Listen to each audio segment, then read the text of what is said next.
This will be my reaction to Quran part 1, the Heifer parable. Not sure what it is. This video is quite a long time ago. This is from 2014 by Cynthia Jeub. I'm not sure whether that pronunciation is correct, but without further ado, let's go.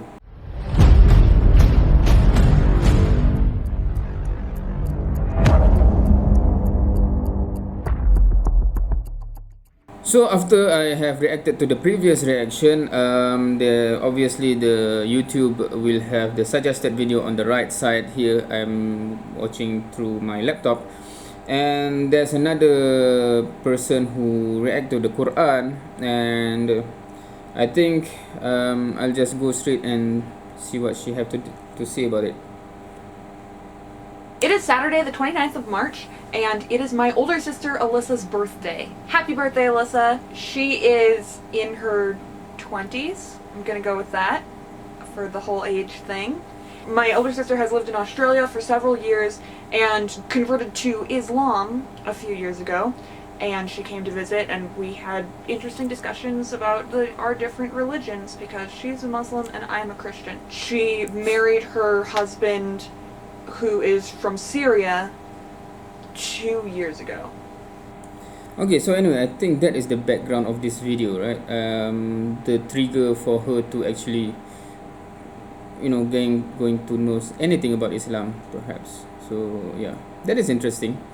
This is the first video, a personal video that I've seen where someone relates a family member become a Muslim as the background towards, for in this case, going through the Quran. Ish. So I thought it would be fun to do a series in which I read the Quran. This is totally new for me. I have never read to a camera, nor have I ever read the Quran, so I don't know if this is going to be entertaining or if it's going to be just kind of boring. I don't know. We'll see. Hopefully it's not boring. Hopefully. And hopefully this video will not get boring also.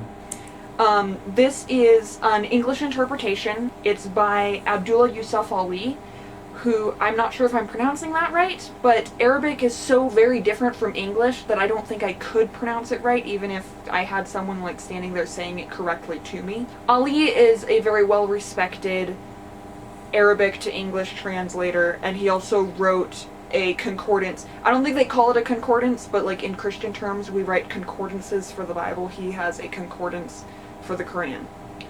As for truth, I am not going to make an objective statement on the Quran. I am sure there are true things in it. I am not a Muslim, so I don't have to treat it as a holy book, but that's about as far as I'm going to go with evaluating it because I haven't read it. I don't think I should try and evaluate something I haven't read before. So That is a great point, right? You shouldn't be evaluating something that you haven't even read. let's read the Quran.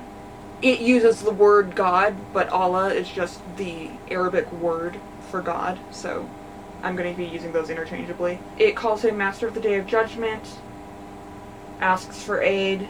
The opening surah is the longest surah in the Quran. That's interesting. I'm actually finding it more interesting to read like the introductions to each of these because it's giving me a little bit of background. Most Bibles have these introductions, but I would tend to skip over them because I had so much knowledge of the Bible already. Like I didn't need to read an introduction, but this is totally new to me. Like these introductions are fascinating. So now we're reading al-Baqarah. I have no idea how to pronounce any of these. I am so sorry. So I'm interested to know, because the first surah is al-Fatiha and the second surah is al-Baqarah, right?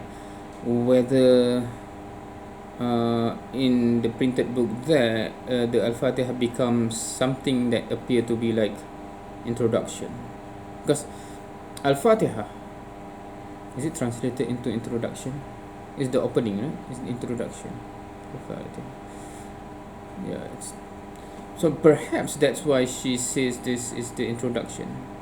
I'm assuming, but I haven't seen Yusuf Ali's translation ever, so I do not know. But because the first chapter is Al-Fatiha, the second chapter is Al-Baqarah, and her understanding from reading the book is the first chapter is Al-Baqarah, which begs the question where's the Al-Fatiha goes. And I remember she mentioned that there's introduction there. So I'm assuming that introduction is Al-Fatiha. I'm assuming.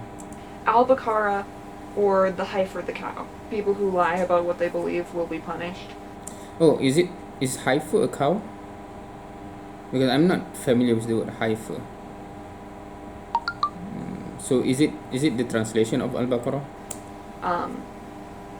And it's also kind of indicating that people know whether or not they believe, like, deep down. It's referring to, like, giving more names to Allah, just different, like, creator. So it says that Allah taught Adam the names of the animals, or all things, it says. And then the angels, like, didn't know the names of the animals. I like how there are just a lot more angels in this backstory. So in the Bible, it says that Adam was given the charge to name the animals. Allah tells Adam to tell the angels what the names of all the things are. So it's like this intercommunication thing. And that was his job, rather than, like, giving names to each of the animals. They don't talk about Eve being created. They just say, you have a wife now. Then the narrator says, those who reject the faith shall be the companions of fire, and they shall abide therein. So I'm assuming that means hell. Do you enjoy right conduct on the people and forget to practice it yourselves, and yet you study the scripture? Will you not understand? That sounds like a line to the Jewish leaders, like, you know the law, but you don't, like, practice it yourself, which is just hypocritical of them. And he's saying, turn instead to Allah. This is all very similar to the Israelite prophets, like, referring back to Israel's enslavement under Pharaoh. I don't remember this story. I'm wondering, the when she said this is like the verse is directed towards the Jewish something, right? Is that her interpretation because she have that perception towards the Jewish history, or is it in the book? So I'm interested in that, right? Because if you understand the surah, it is basically related closely towards the history of the all the prophets before Muhammad sallallahu alaihi wasallam, that mostly from the Bani Israel. And remember, you said, "O Moses, we shall never believe in thee until we see Allah manifestly." Thereupon thunderbolts seized you. So they killed the cow, they cut it into pieces, and then they hit the dead body of the guy who was murdered, and he came back to life. This is really weird. It sounds like these people were complaining to Moses. They were, like, struck by lightning and then came back to life, and they were like, see, God exists. I'm not really sure who's narrating right now. It says we a lot, but it also, like, sounds like we is Allah, which is odd because one of the major differences between Christianity and Islam is that God is singular, like, they don't believe in the Trinity. Is that angels who are messengers from Allah? I don't know. I'm gonna see if I can fix this.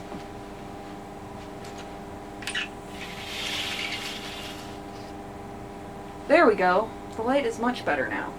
Sorry about that. Oh, this is interesting. There's a pretty good argument in here that says hell is eternal because people who do wrong say the fire will only last for a little while. And it tells them, don't kill each other. Good. This is the first mention of Jesus, is in verse 87. We gave Jesus, the son of Mary, clear signs and strengthened him with the Holy Spirit. Still don't know who we is. It starts referring to a book from Allah. I'm guessing that that's this book. I figured out what the book is. I think it's the Jewish text, so that would have been like the Torah, the first 5 books that Moses wrote. You didn't listen to the prophets, you didn't listen to Jesus, you didn't listen to Moses. They have sold their souls and have denied the revelation. So this is pretty heavy stuff on people who refuse to listen to all the messengers of God. And now it starts saying Satans. They followed what the Satans. But Satans, I don't know if that's plural or if that's another name for Satan. When something is this summed up in kind of giving a backstory, it's interesting to see what they keep in and what they leave out. I think that's the point that she mentioned about the surah.